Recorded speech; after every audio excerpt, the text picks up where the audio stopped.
The suspect is currently undergoing surgery. His condition is unknown at this time. A weapon was recovered on the scene. All right, ladies and gentlemen, welcome to the Steve Malzberg Show. It is Monday. I hope you had a very happy Easter. We have a lot to get to. We're going to be joined by Jonathan Gilliam in this segment later on to talk about the shooting at the Capitol.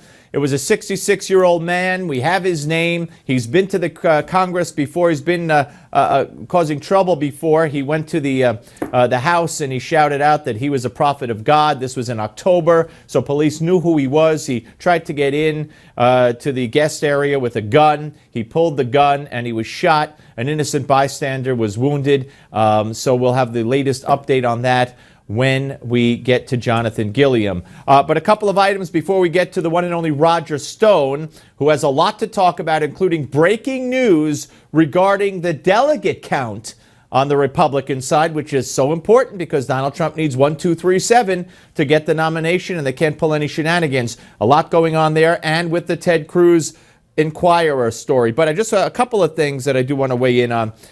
To that happy Easter wish that I gave you earlier, you know, we've talked about the Pope. When the Pope was chosen, when the Pope first started, no one was more enamored with the Pope and thought, wow, what a great man. Look, he's driving his own car. He's carrying his own bags. And then, of course, the political element started entering into it, where he'd weigh in on political issues. And when he was here last time in the United States, he talked about the border and immigrants. He was at the border, all kinds of controversial statements, talked about Donald Trump.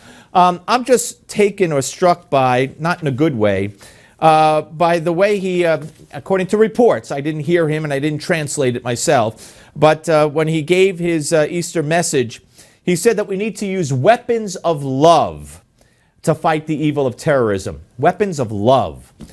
And I'm struck by that. He made no mention that I could see written about of the genocide against Christians. Genocide against Christians.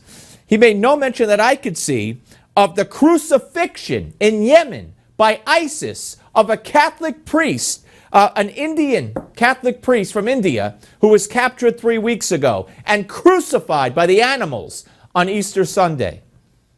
And that bothers me. It bothers me not as a Christian, because I'm not. It bothers me as a human being, and I don't get it. Because if the Pope isn't going to speak out, certainly the leader of the free world isn't speaking out about it, who's going to speak out? And that bothers me.